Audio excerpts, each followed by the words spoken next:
Namaskar, a warm welcome to World News, an Indian perspective on All India Radio. This is Navanita Adhikari and with me is Renu Kataria bringing glimpses of the major developments of the day from across the globe. Over the next half an hour, we shall bring you the latest from the world of politics, economy, sports, entertainment and more. The headlines. India and Iran emphasize on sustained collaboration to make Chabahar port instrumental for regional growth in trade shipments. India hands over 21,000 tons of fertilizer to debt-ridden Sri Lanka. India and Australia agree to deepen cooperation in fields of education and skill development. Russia detains Islamic State terrorist for plotting suicide attack in India. Pakistan's former Prime Minister Imran Khan gets protective bail in terrorism case. US and South Korea begin biggest joint military exercises in years. In cricket, India beat Zimbabwe by 13 runs in third and final ODI in Harare to sweep the series 3-0. And in badminton, Indian shuttlers Lakshya Sen, Kidambi Srikanth and HS Prannoy enter second round of men's singles at BWF World Championships in Tokyo.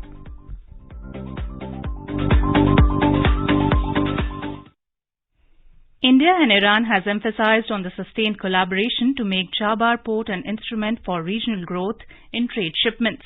The role of Chabahar port as a trade multiplier was highlighted by Indian Minister Sarbanand Sonowal during his meeting with Vice President of Iran Mohammad Mokhber at Tehran in Iran on Monday. We have a report. India's Ports, Shipping and Waterways Minister Sarbanand Sonowal reiterated the importance of the bilateral relationship between the two countries and highlighted the potential of Chabahar Port to act as a swift economical trade conduit between Central Asia and South Asia. Highlighting the importance of Chabahar Port, Vice President of Iran Mohammad Mokhber said the development of Chabahar port would lead to increase in trade and shipment volume. During the meeting, the two leaders discussed about further bolstering the Indo-Iranian bilateral relations. Earlier, Mr. Sonowal attended a bilateral meeting with Roads and Urban Development Minister of Iran, Rostam Qasemi. On the occasion, both the countries signed a Memorandum of Understanding on recognition of certificates of competency in ultimate voyages to help seafarers from both the countries. The signing of the MOU is aimed at smoothening the movement of seafarers from both the countries. In 2020, India supplied 75,000 tons of wheat to Afghanistan as part of humanitarian assistance program and provided 40,000 liters of malathion pesticides to Iran through Chabahar port. Mr. Sonowal is on a 3-day official tour to Iran. After the Iran visit, the minister will pay official visit to UAE. With Bhupendra's report, this is Ramya for World News. India's Education Minister Dharmendra Pradhan held a bilateral meeting and co-chaired the Australia-India Education Council with his Australian counterpart Jason Clare at Western Sydney University today. During the two events, Mr. Pradhan reiterated that India remains committed to build knowledge bridges and deepen bilateral engagements with Australia in education, skilling and research for mutual growth and prosperity. During the bilateral meeting, Mr. Pradhan welcomed Australian universities and skilling institutions to set up their campuses in India and explore areas of collaboration with Indian institutions. Defence Minister Rajnath Singh will be on a 3-day visit to Tashkent, Uzbekistan from Tuesday to attend the annual meeting of the Defence Ministers of Shanghai Cooperation Organization (SCO) member states. During the annual meeting, defence cooperation issues among the SCO member states will be discussed. Mr. Rajnath Singh's address at the meeting is slated to be held on the 24th of this month. External Affairs Minister Dr. S. Jaishankar has unveiled a bust of Mahatma Gandhi at Asuncion in Paraguay.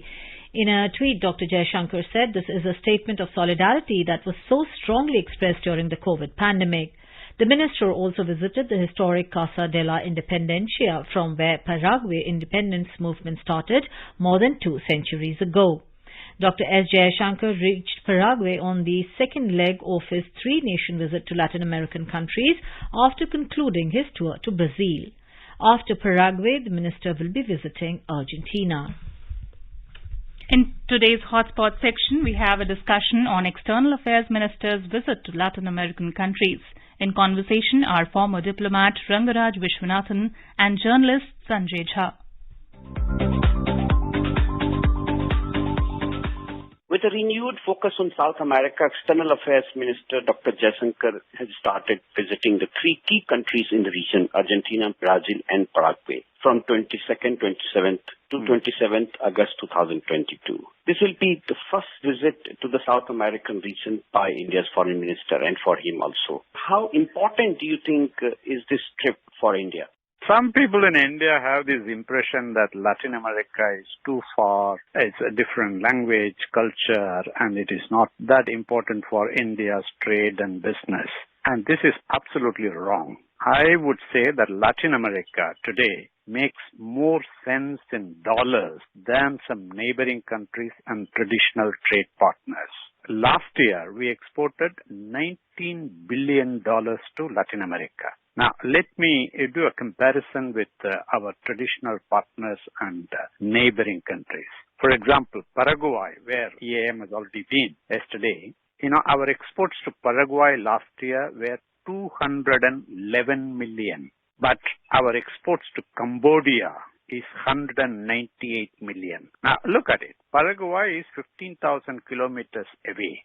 And it has a population which is half that of Cambodia, just 7 million. And Cambodia is in your backyard. They have similar culture and is just 1,000 kilometers from India.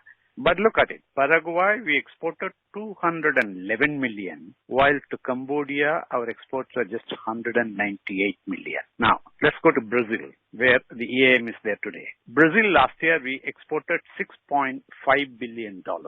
Now, this is more than our exports to Japan and Thailand individually. Japan, we did 6.18 billion. Thailand, we did 5.7 billion. Now, take Argentina. Last year, we exported $1.5 billion, which is more than what we exported to neighboring Myanmar, which is just 900 million. And both countries have the same population of 50 plus million. Now, let me give you some more solid examples. Latin America accounts for 1/3 of India's global car exports. Last year, we did $1.8 billion. Mexico is the second largest destination for India's global car exports. Latin America accounts for 1/3 of India's global export of motorcycles. And Colombia is the second largest destination for India's export of motorcycles, over $300 million. This company called Hero in Gurgaon, Haryana, they have invested $70 million for motorcycle assembly plant in a place called Cali in Colombia. We saw that there was some engagement with Argentina and Brazil, but not so much with the Paraguay. Because in Paraguay, we didn't have our own embassy and it was, accredited from the Argentina. Argentina also, I think, has been an important player in International Solar Alliance. And Paraguay is also there. So how, in terms of India's footprint in the global diplomatic reach, how much do these countries can help us? Bilaterally, South America is useful for food and energy security. As in India, the population is growing, but the acreage available for agriculture is reducing every year due to, land being taken away for commercial, industrial, residential purposes. And we have water problems in Punjab and Tamil Nadu everywhere. But South America it can bring in another 40 million hectares of land without touching Amazon. And Brazil alone has 20% of global water reserve. And they have technology and they do large-scale farming. So South America, the Mercosur countries, particularly Brazil, Argentina, Uruguay, Paraguay, is an agricultural powerhouse. They can feed another 500 million people in the world. So now we have started sourcing food products. Like, for example, last year we got almost $4 billion of soya oil and sunflower oil from Argentina. Now with this Ukraine crisis, the edible oil prices in India have gone up. And so we look at Argentina and Brazil and Mercosur even more serious because they have the capacity to increase production and export of edible oil, pulses, and many other food products. So potentially they are a long-term food security partner. On the energy front, in the 2010 to 14 period, we imported almost about 10 to 15% of our oil from Latin America, mainly from Venezuela, plus Brazil, Colombia, Ecuador, and Mexico. Now, because of the American sanctions, the imports from Venezuela have come down. And they have a lot of oil reserves and gas reserves and have the capacity to increase their production and export more. Now with this Ukraine and Russia crisis, so even the Americans are wooing Venezuela to, step up production. So we can count on Latin America for our energy security for crude oil supplies in the coming years. Then another import we make is gold. Last year we imported something about $6 billion from Bolivia, Peru, Colombia, Brazil, and Mexico. And the region is very rich in minerals, copper, iron ore, coal, a lot of minerals. And we import copper, for example, from Chile. We used to import about $2 billion. Now it has come down. We import the emeralds from Colombia. And this region is a good source. And for example, and even lithium, for example, there's something called lithium triangle, which is Bolivia, Chile, and Argentina. They have the largest lithium reserves in the world. And lithium is needed for your new car batteries and renewable energy. So we are looking at this region for sourcing lithium in future. Also, one important thing, Argentina is very keen to join BRICS group, and has discussed the matter with New Delhi. We already have Brazil, from that region. Now, if Argentina comes, that will be two big powers from Latin America. And then we have, of course, India, China, and South Africa. How formidable that group will become if Argentina also come on board? Brazil, India, China, they were the real three ones, not even Russia, which had the potential for high growth in the coming decade. Okay? But the guy added Russia. But then later the Chinese added South Africa. It makes no sense. South Africa is not a big economy or a promising economy. Okay, so now you formed BRICS. Now it doesn't make any difference whether you add Argentina or Mexico or Indonesia or Turkey. There's a lot of politics there. So, since it's the first time, Dr. Jaishankar is visiting that region of the world, what kind of expectations we have, from this trip? You see, I told you the way we have a new paradigm or relationship of mutual interest, attraction, and discovery of synergies and complementarities between two sides. Now, in this last 2 decades, the Latin Americans have been coming and wooing India much more than what we did. Okay? We are preoccupied with this Pakistan, China, United States, obviously. We couldn't spare as much time as the Latin Americans show interest in India. So now they are happy that, the External Affairs Minister is visiting even a small country like Paraguay. Otherwise, earlier it's only the ministers of states who are going to these countries. But now, for the first time, we have External Affairs Minister who talked about Latin America, met the Latin American ambassadors, and goes to these smaller countries also. So it's a kind of reciprocation. So they are delighted. And from their point of view, is it they are unhappy with the United States because of the usual hegemony and destabilization they keep doing? And Europe is a last case, there are a lot of protections against products which are being exported from Latin America, so they are not happy with the Europeans. And China has given a lot of credit. They have invested a lot, much more than India. And but the Latin Americans want to reduce their over-dependence on China because of communication gap and a little fear and distress. So they want to reduce their dependence on China and look at India as a potential promising partner economically, business-wise, and politically in future. So they are happy that the External Affairs Minister spent time to come and visit them. And in 2014, India was the third largest destination for exports of Latin America, much more than, say, Germany or Spain or UK or Japan. Last year we were 7th, but for Latin America, India is significantly large and growing market for our exports. And also they look at India as a country of investment. Like, for example, Aditya Birla has invested $2 billion in Brazil. There's a company called UPL, which is India's, the largest Indian agrochemical company called UPL, United Phosphorus Limited. Today, this largest Indian agrochemical company does more business in Brazil than in India. There they do $1.5 billion of business, whereas in India they do just $1 billion.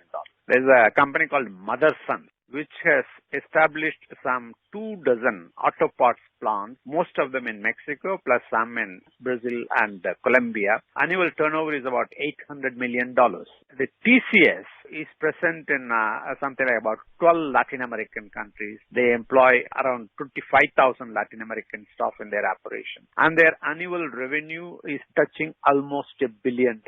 And our export of pharmaceuticals is about $1.5 billion. Now, the Latin Americans don't see these dollars. They see India as a helpful partner in supplying affordable generic medicines. So they use it to force their multinationals and their local companies to reduce their cost of medicine. So they see India as a healthcare partner because we are helping the governments and the consumers of Latin America to reduce their cost of healthcare. So much interest in Latin America, and they see that here it comes Mr. Jaishankar, the EAM. So it is a mutual win-win synergy and complementarity. And let's hope that the External Affairs Minister's visit will augment South-South cooperation, and with the focus on food and energy security, defense, space, IT and aerospace, our industry and our trade relationship will get bigger boosted. Ambassador Viswanathan, thank you very much for your time. Thank you.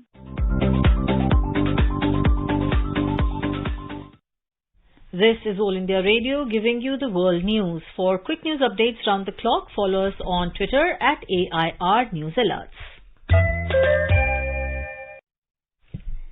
India handed over 21,000 tons of chemical fertilizer to the crisis-ridden neighbour Sri Lanka. India's High Commissioner formally handed over the consignment under the country's special support to the people of Sri Lanka. This follows 44,000 tons supplied last month under Indian support, totaling about $4 billion in 2022. In a series of tweets, the High Commission of India in Colombo said the fertilizer will contribute to food security and support the farmers of Sri Lanka. An Indian parliamentary delegation led by Speaker of the Lower House, Om Birla, left for Halifax in Canada to participate in the 65th Commonwealth Parliamentary Conference after concluding its visit to Netherlands. The 65th Commonwealth Parliamentary Conference is being held at Halifax in Canada from 20th to 26th of this month. During his visit to Netherlands, Mr. Birla called on President of Senate of Netherlands, Professor Jan Anthony Bruijn. During the meeting, the two leaders exchanged views about enhancing parliamentary cooperation and expanding economic and cultural relations between India and Netherlands and several other issues of mutual interest. The Asian Development Bank and the Indian government on Monday signed a $96.3 million loan agreement to provide safe drinking water and improve water supply and sanitation services in Himachal Pradesh. The ADB project will connect more than 75,000 households to provide uninterrupted water supply to about 370,000 residents across 10 districts. An Islamic State terrorist from a Central Asian country who was plotting a suicide attack against a member of India's leadership elite for the offensive comments on the Prophet Muhammad has been detained in Russia. This was disclosed by Russia's top intelligence agency on Monday. Quoting Russia's Federal Security Service, state-owned TASS news agency said the foreign national was recruited by one of the Islamic State's ringleaders as a suicide bomber sometime between April and June this year while in Turkey. South Korea and the United States began their largest joint military drills in years today with the resumption of field training. According to media reports, the annual summertime exercises, renamed Auchi Freedom Shield, are scheduled to end on 1st of September. This week, for the first time in 4 years, the two militaries will run field exercises to practice how they would respond to a North Korean attack. South Korea also launched the 4-day Auchi civil defense drills separately today, designed to boost government readiness for the first time since the coronavirus pandemic emerged. In Pakistan, the Islamabad High Court granted Pakistan Tehreek-e-Insaf PTI chief Imran Khan a protective bail until the 25th of August in a terrorism case registered against him for threatening a female judge and police officers at a public rally. Pakistani police filed terrorism charges against the former Prime Minister following a speech given by him in Islamabad on Saturday in which he vowed to sue police officers and a female judge and alleged that a close aide had been tortured after his arrest. Over the past 75 years since independence, India's largest public servant broadcaster, All India Radio, has been the proverbial storyteller for the 1.3 billion citizens across the country. All India Radio is celebrating 75 years of freedom with the series Azad Bharat Ki Baat Akashvani ke Saath. It showcases the journey of India since independence in various walks of life through the storytelling of All India Radio.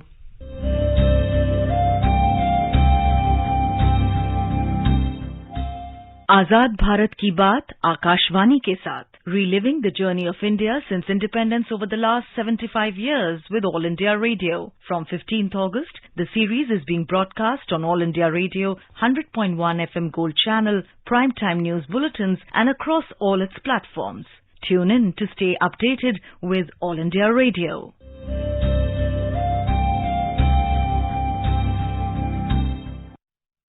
In today's episode, we bring you the story of the presidents of India who served the nation from the 25th July 1987 till date.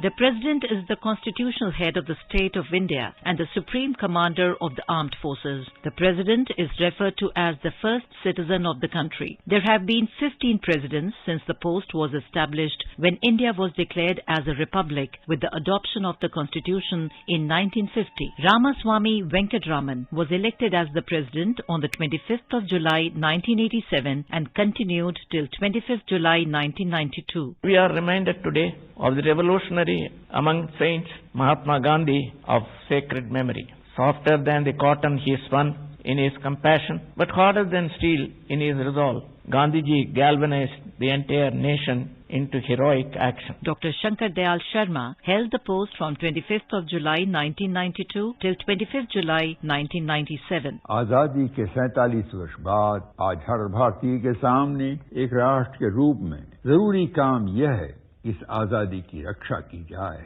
और आजादी से मिलने वाले लाभ सभी लोगों तक पहुंचाए जाएं. Dr. K.R. Narayanan served as the President from 25th July 1997 to 25th July 2002. Honorable members, it gives me great pleasure to welcome you to this first session of the Parliament in 2002. Dr. A.P.J. Abdul Kalam was the President from the 25th of July 2002 to 25th July 2007.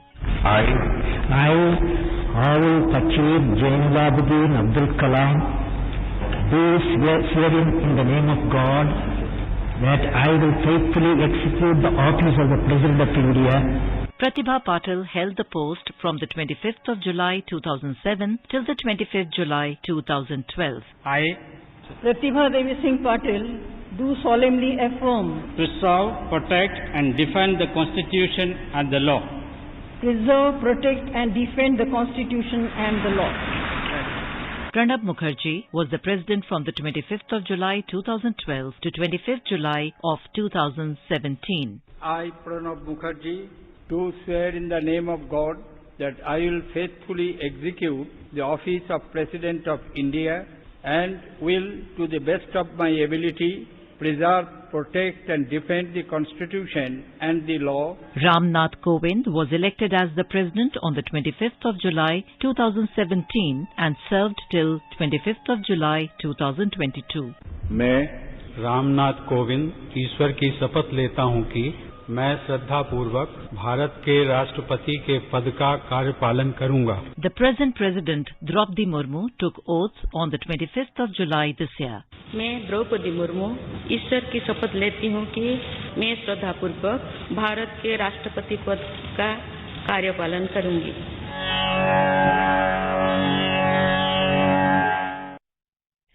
Azad Bharat Ki Baat Akashvani ke Saath can be accessed on @AIR News Alerts on Twitter, News on AIR official YouTube channel, News on AIR app, Facebook and Instagram handles.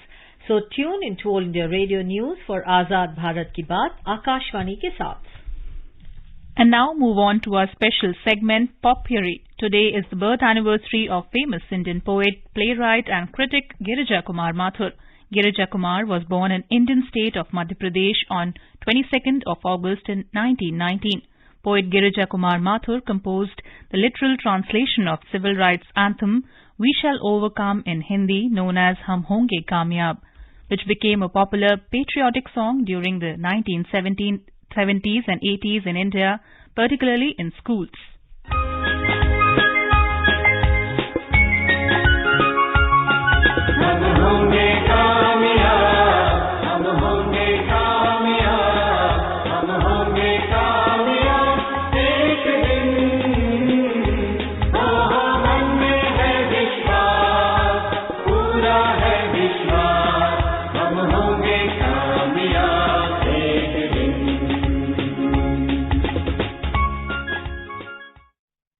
In cricket, India defeated Zimbabwe by 13 runs in third and final one-day international in Harare on Monday.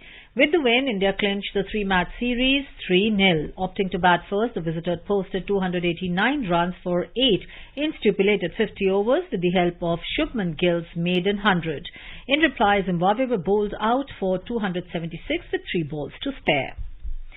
In badminton, Indian shuttlers Lakshya Sen, Kidambi Shrikant and HS Pranoy have progressed into the second round of men's singles at BWF World Championships in Tokyo. 9-seeded Sen defeated Danish veteran HK Solberg Vittinghus in his opening match. World Championship silver medalist Kidambi Shrikant overpowered Irishman Nat Nugent. Indian chess master R. Pragananda defeated world champion Magnus Carlsen in the last round of the FTX Crypto Cup in Miami, an international chess championship this morning. Despite the win, the 17-year-old chess player bagged the second position in the championship since Carlsen had a higher score based on previous games. Now let us take a look at the major developments around the world as reported in the foreign press. The Globe and Mail reports that Moderna to supply 12 million doses of its Omicron-targeted COVID-19 vaccine to Canada. The Washington Post writes, Russia blames Ukraine for car explosion that killed Putin Eli's daughter. The Guardian writes UK inflation will hit 18% in early 2023, says leading bank CIT. The Financial Times reports car subsidies deliver electric shock to US and EU trade relations. The Japan Times reports Japan weighs deploying over 1,000 longer-range missiles amid China tensions. South China Morning Post writes South Korean trade group calls for chip diversification from China as Seoul mulls joining US-led semiconductor alliance. A quick look at the headlines once again. India and Iran emphasize on sustained collaboration to make Chabahar port instrumental for regional growth in trade shipments. India hands over 21,000 tons of fertilizer to debt-ridden Sri Lanka. India and Australia agree to deepen cooperation in fields of education and skill development. Russia detains Islamic State terrorist for plotting suicide attack in India. Pakistan's former Prime Minister Imran Khan gets protective bail in terrorism case. US and South Korea begin biggest joint military exercises in years. In cricket, India beats Zimbabwe by 13 runs in third and final ODI in Harare to sweep the series 3-0.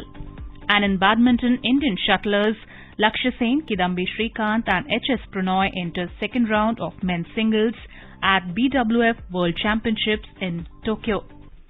And now, before we end, let us listen to Mahatma Gandhi's favorite bhajan, Vaishnav Jan, by artists from Peru.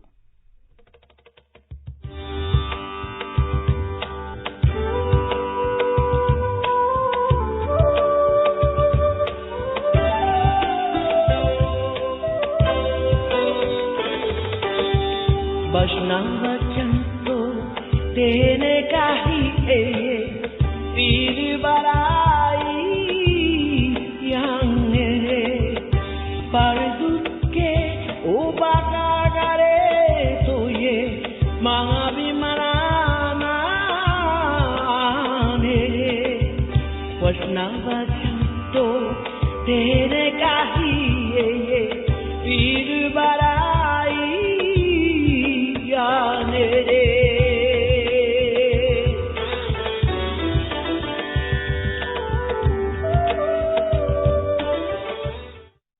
And with that, we end this bulletin. We'll be back at the same time tomorrow with the next edition of World News.